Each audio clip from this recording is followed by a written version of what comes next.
Reservation పోరాట సమితి ఆవిర్భవించి 30 సంవత్సరాలు జరుపుకుంటున్న సందర్భంగా ఇక్కడ వీచేసిన ఎంఆర్పిఎస్ నాయకులకు, నాతో పాటు మిత్రులకు ప్రతి ఒక్కరికి శుభాకాంక్షలు తెలియజేసుకుంటున్నాను.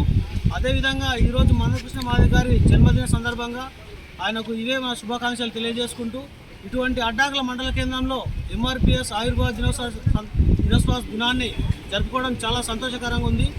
మనం ఎంఆర్పిఎస్ ప్రస్థానం గురించి ఒకసారి గమనిస్తే 1994లో మొదటిసారి మొదలుపెట్టి అంచెలంచెలుగా ఎదుర్కొంటూ ఎన్నో పోరాటాలు చేసి ఎన్నో విజయాలు సాధించి ఈరోజు 30 ఏళ్ళ సుదీర్ఘ కాలంగా నిలిచిన ఒక సంఘంగా ఏర్పడింది.